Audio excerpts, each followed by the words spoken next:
Dias da Democracia de hoje debate a questão indígena no governo Jair Bolsonaro. Os nossos convidados são Carmen Pancararu, representante dos trabalhadores da saúde indígena no Conselho Nacional de Saúde, e Thalisson Nauá, estudante de jornalismo da Universidade Federal de Pernambuco. Bom, a primeira pergunta que eu faço a vocês é, passados 6 meses do atual governo, o que já pode ser percebido como retirada, limitação dos direitos dos povos indígenas no Brasil? É perceptível a redução de direito dos povos indígenas marcados na atual conjuntura. A gestão atual inicia com o decreto 870, onde ele transfere as questões dos territórios indígenas para o Ministério da Agricultura. Isso foi muito complicado para os povos indígenas, né, visto que o Ministério da Cultura tem todo um interesse, né, nas questões territoriais, nas questões ambientais, envolvendo, inclusive, o direito dos povos indígenas sobre o usufruto da terra. Então, recebemos isso como uma forte ameaça, né, de perca de direito, uma vez que começa a ameaçar os direitos originários dos povos indígenas ao usufruto do seu território, né, pelo que historicamente já ocorre. As terras indígenas, de usufruto dos povos, ficar à disposição do Ministério da Agricultura ficar condicionada às decisões da bancada ruralista, que... Botou a raposa para tomar conta do galinheiro. Exatamente, né? É esse sentimento, que começamos a nos sentir acuados, né? Uma vez que todo o interesse da bancada ruralista sobre a questão territorial, mineral, ambiental, né? Ela vem de encontro a tudo que nós defendemos enquanto usuários da terra, enquanto zeladores pelo meio ambiente, a qual desejamos que seja permanente. E os povos indígenas sofreram esse impacto e viram com muita preocupação. Foi um dos motivos de tantas mobilizações, inclusive no ATL, que reuniu um público de mais ou menos 5.000 pessoas, e deixamos isso muito claro, buscamos vários tipos de mobilização, inclusive sensibilizando o Congresso Nacional para que fosse revista esse decreto 870 e devolvesse à FUNAI a questão do território, e outras políticas, porque a FUNAI, esse decreto esfacelava todas as estruturas da FUNAI. E aí a gente se envolveu, todos os indígenas se envolveram na busca da derrubada desse decreto, para que a FUNAI voltasse a ser responsável por toda essa questão das políticas indigenistas. E Thalisson, você que está dentro de uma universidade pública federal, como é que você sente esse início de governo? Então, com relação, assim, o governo Bolsonaro, ele vem e ele não ataca especificamente somente os povos indígenas, sobretudo também, né? Então, a gente também sente muito da entrada dele no poder, e eu trazendo especificamente a minha relação com a educação, depois que eu entrei no ensino superior, o principal ataque seria a política de permanência desses estudantes indígenas na universidade, né? Muitos dos meus parentes se organizaram ano passado para reivindicar e lutar pela permanência da Bolsa Permanência, que é uma política do governo desde o período, se não me engano, do governo Lula, e que vem garantindo a permanência desses estudantes indígenas, e não só a permanência, mas fazer com que esses indígenas acessem esses espaços, e com a finalização dos cursos, você poder dar sua devolutiva para o seu povo, né? E aí você, com a entrada do governo Bolsonaro, e especificamente nesse ano, você vê a educação sendo uma área praticamente retirada de todos os investimentos, né? E especificamente com relação à política de bolsas, as universidades não têm mais o valor, o montante suficiente para dar conta da presença desses sujeitos diferenciados, vamos dizer assim, que a política de cotas começou a abarcar a partir que ela foi implementada em 2012. Carlos, você tem uma ideia de quantos estudantes indígenas hoje se encontram em universidades públicas federais? A nível Nordeste, existem mais de 19 mil indígenas. Na rede pública, especificamente a federal, especificamente mais... 19 mil no sistema universitário, é isso? Isso, públicas e privadas. Especificamente em Pernambuco, pela falta das universidades terem essa preocupação em quantificar os indígenas, a gente não tem números claros. Então, hoje mesmo, existem pesquisadores que fazem um trabalho para identificar esses indígenas e entender o contexto desses indígenas na universidade, mas a gente não pode calcular, mas especificamente com relação à minha experiência, eu consigo perceber pouquíssimos em universidades federais, aqui em Pernambuco. E isso se dá sobretudo porque as universidades ainda têm um sistema elitista. O acesso ao ensino superior por estudantes indígenas, ainda é dificultoso. E tanto é que muitas universidades públicas, sobretudo do Sul, Sudeste, Centro-Oeste, implementam políticas diferenciadas de vestibulares para que esses indígenas eles consigam ter acesso a esses espaços, que ainda são espaços de privilégio. Então, com relação a Pernambuco, a gente não é possível quantificar especificamente, mas eu poderia dizer que aqui em Recife você conta nos dedos quem é indígena na universidade. Carmen, falando um pouco sobre saúde, né, que é a tua área, qual foi o impacto do combate feito pelo atual governo em relação ao programa Mais Médicos? Qual é o impacto sobre os povos indígenas? O impacto bem negativo. Com o programa Mais Médicos, conseguimos levar saúde nos difícil acesso.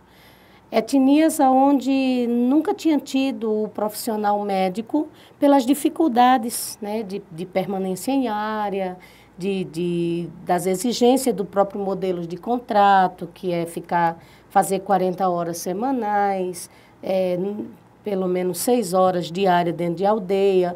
Então, por essas dificuldades, a gente não conseguia esse profissional para muitas etnias.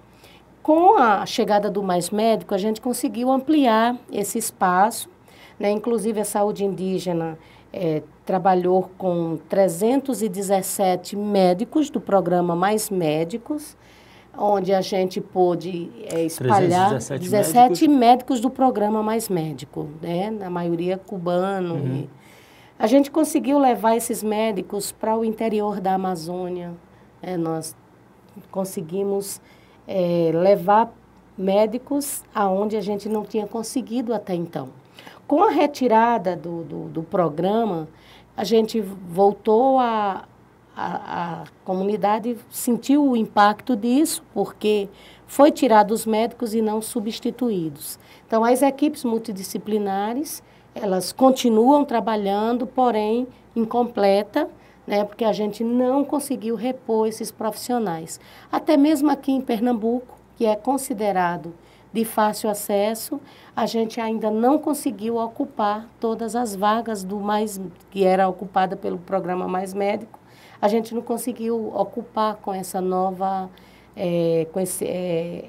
essa nova seleção que teve.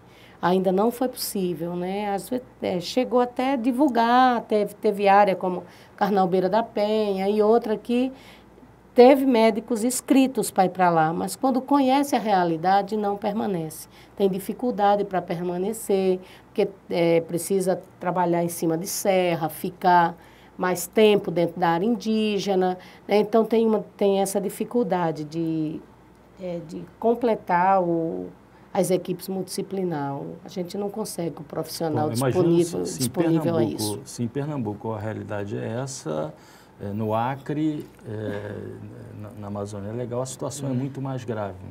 Existe uma questão que eu acho que é fundamental, que é a ocupação desses cargos de médicos por indígenas, né?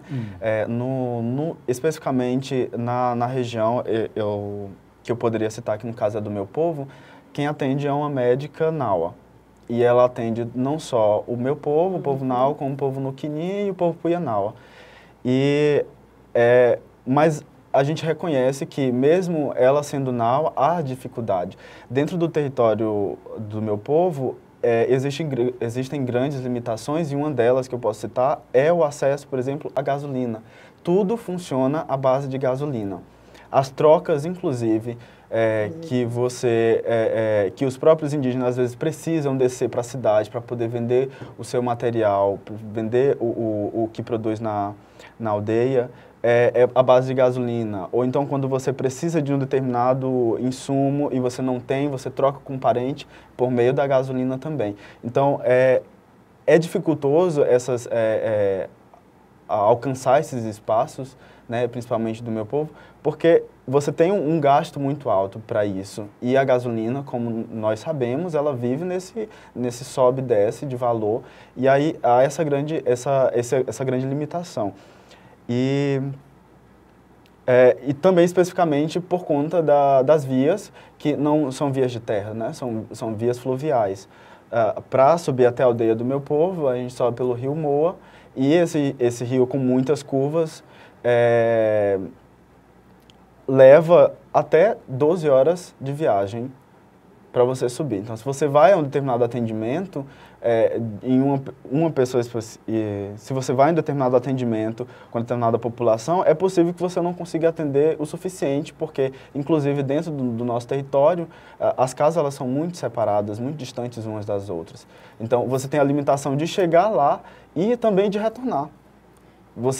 Quando você vai, geralmente, você passa de uma semana atendendo para dar conta da população no território. Então, são limitações grandes e que são enfrentamentos que nós, povos indígenas, temos que superar cada dia, né, praticamente. Carmen, antes do intervalo, você pediu a palavra para falar sobre essa situação dos médicos, da dificuldade do acesso dos médicos aos vários povos indígenas no Brasil. Sim, pelas dificuldades de acesso às terras indígenas, né, principalmente nas regiões, na Amazônia mesmo, onde se estabelece a questão geográfica é muito diferente, é muito distante, um povo do outro, uma etnia da outra, né, e disponibilizar profissionais de saúde para atender essa comunidade demanda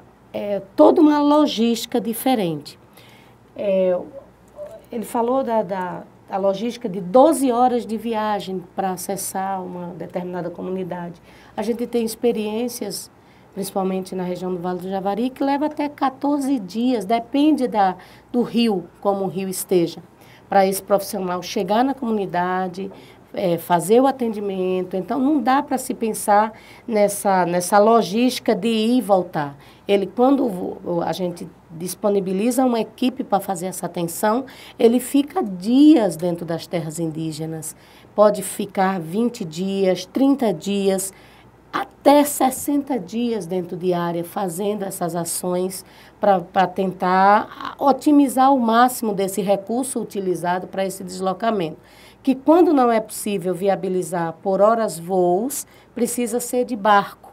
E esse transporte de barco é muito complexo, porque ela sobe o rio levando as pessoas e já levando o combustível, porque não vai encontrar outra base para abastecimento desses barcos. Então, veja que é uma viagem que tem ameaça, né, por causa da questão da segurança, que sobe o rio levando o combustível para poder descer, para garantir o retorno. Então, é complicado. Fazer saúde indígena é bastante delicado e a gente tem sofrido muito por isso, porque manter profissionais nessas situações não é um processo econômico, né? Até para justificar por que fazer saúde indígena é mais caro, é diferente, tem um percentual de investimento muito maior por causa dessas demandas que são bem diferentes, que são bem distantes e estão no mais difícil acesso desse país. É um investimento que parece que o atual governo não tem interesse nenhum em fazer. Em manter. E, Thalisson, e a questão levantada pelo presidente Bolsonaro de exploração do solo e do subsolo dos povos indígenas mediante consulta à própria comunidade? Como é que os povos indígenas encaram essa novidade? Há necessidade extrema de que o governo ele dialogue com a comunidade onde está sendo feita a intervenção, né? Então, existem diretrizes que indicam o comportamento do Estado brasileiro frente a esse tipo de intervenção, principalmente envolvendo obras públicas. A gente tem a Convenção 69 da Organização Internacional do Trabalho, que depois que o Brasil se tornou signatário, ela se transformou após em decreto e demonstrava o interesse do Estado brasileiro de reconhecer os direitos indígenas, mas, sobretudo, dentro das intervenções que fossem feitas nos territórios, houvesse esse diálogo com as pessoas que viviam nesse território, que vivem nesse território. A gente tem também uma normativa da própria ONU de diretrizes também que seriam direcionados para as empresas nesse processo de alguma intervenção dentro dos territórios indígenas. A gente pode, eu poderia falar especificamente aqui a partir da experiência que eu tenho de contato com essas questões, da transposição de São Francisco, por exemplo, né? Você teve um dos povos que eu poderia citar aqui, o povo Pipipã, que teve aqui em Pernambuco o território cortado ao meio.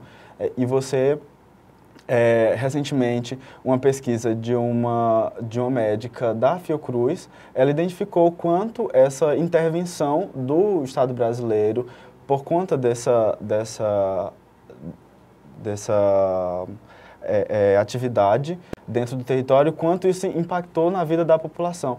E ela trazia a partir desses relatos das pessoas que foram entrevistadas, do quanto não houve um diálogo para fazer com que, se é realmente necessário a transposição de São Francisco, vamos fazê-la de acordo com as nossas demandas também.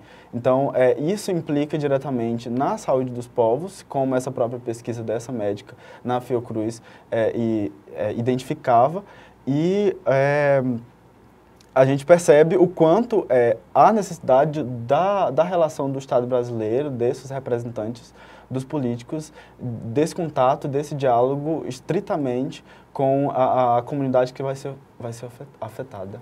Carmen, quais são os riscos embutidos nessa ideia do atual presidente? Os mais terríveis possíveis. O impacto de um empreendimento ou do mau uso de um território desse, ela impacta várias gerações dos povos indígenas. Olhando pelo lado social, é terrível o que esses impactos causam na cultura dos povos indígenas. E esse encontro sem planejamento, esse encontro com outras culturas, isso prejudica toda uma geração e vai passando para as próximas. E quando trata da questão dos impactos ambientais, esse é muito mais danoso, né? Porque ele impacta diretamente na saúde da comunidade, né? A comunidade perde os seus hábitos, que já vem perdendo, né? Esse impacto diretamente com os hábitos alimentar, né? O hábito de vida saudável que a população indígena tem. E a gente não tem mais como controlar isso, né? Porque como é que as comunidades hoje mais afetadas, seja por empreendimentos ou seja pela proximidade das cidades para as terras indígenas, são situações irreparáveis que a gente não consegue mais. Primeiro, né, quando trata da questão de empreendimento em terra indígena, consultada, nunca é consultada adequadamente. Não vem essa discussão, não se discute os impactos, não se mostra os impactos negativos, né? Não se vem. É uma conversa mascarada que, às vezes, pode acontecer envolvendo uma pessoa da comunidade ou outra, mas dizer que realmente há uma consulta de todo mundo é balela. A prova está aí, né? O impacto do Rio São Francisco, da transposição do rio, o impacto de Belo Monte, o impacto da usina hidroelétrica de Itaparica, do povo Pancararu, o que isso impactou a nossa vida, né, no que tange a questão do meio ambiente, que foi totalmente defasada, danificada com o empreendimento, ou com a instalação das redes de alta tensão dentro da comunidade, aonde aquelas máquinas chegavam e foram destruindo todo o acesso, serras e tudo para implantar as torres. Mal, terrível para o meio ambiente, nunca reparado. Então, a comunidade não foi consultada sobre nada disso, né? Então, é complicado. E o que o governo quer fazer é tornar menos burocrático, né, o uso do patrimônio territorial existente, né? Porque lá na Constituição Federal de 88, nos artigos 231 e 232, que foi garantido aos povos indígenas o usufruto das terras, né? A partir do momento que essas terras perdem a cobertura dada por lei, o que é que realmente pode acontecer?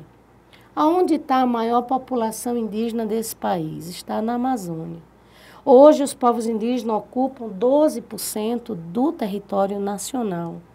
Deste território, nós temos aí 800 mil índios dentro de terras indígenas e alguns não contabilizados ainda, que são os índios isolados. Imagine o que é um impacto desse, de chegar a um empreendimento dentro de uma terra indígena de índio isolado, de índio que não tem o contato com outros grupos, que não falam o português, que vivem inteiramente do meio ambiente. Como que vai ser daqui para frente? Essa geração, qual vai ser o impacto disso na vida dessa população?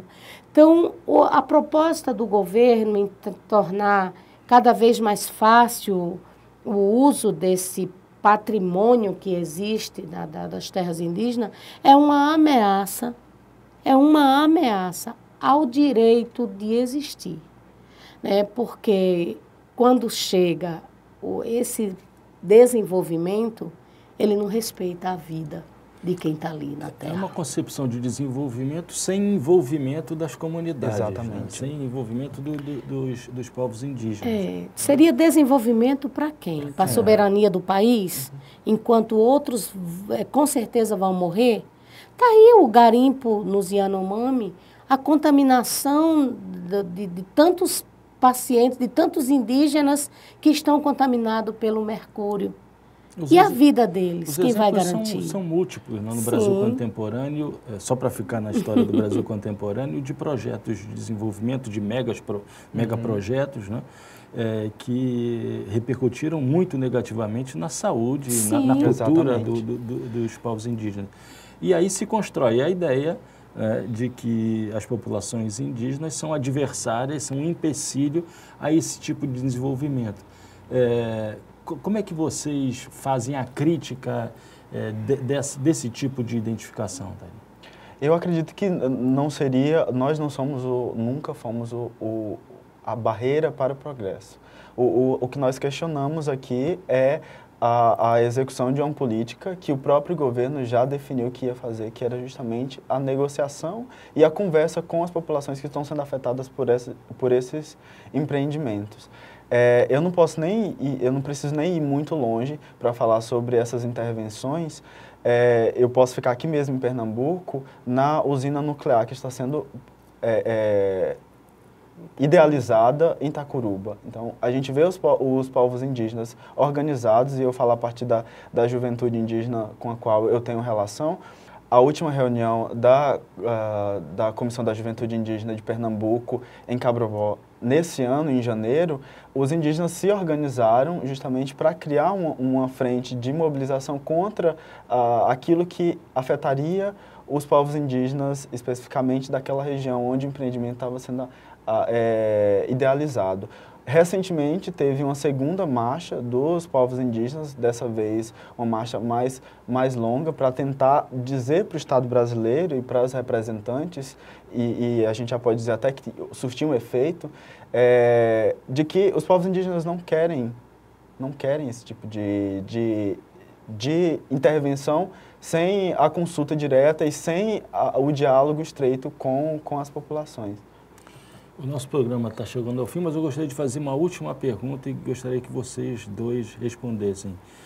Qual foi o significado, qual a importância da candidatura da Sônia Guajajara à vice-presidência da República na chapa de Guilherme Boulos?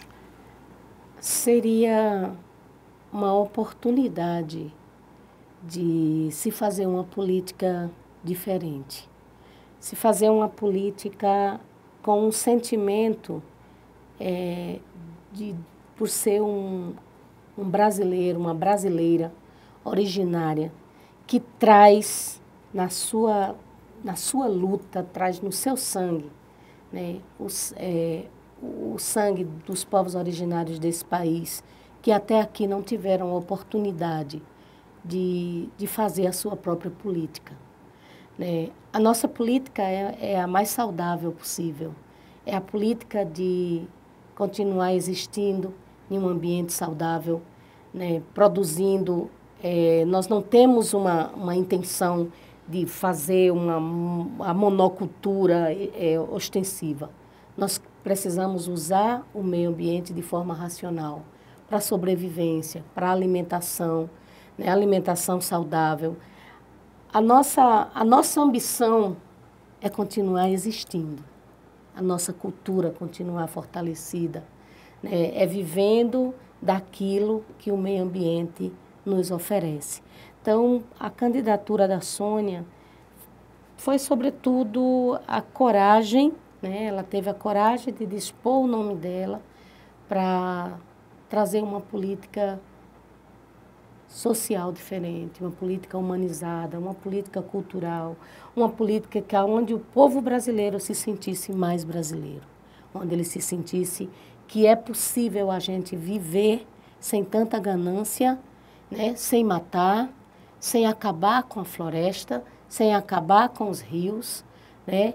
A gente não precisa trocar índio por gado para continuar vivendo.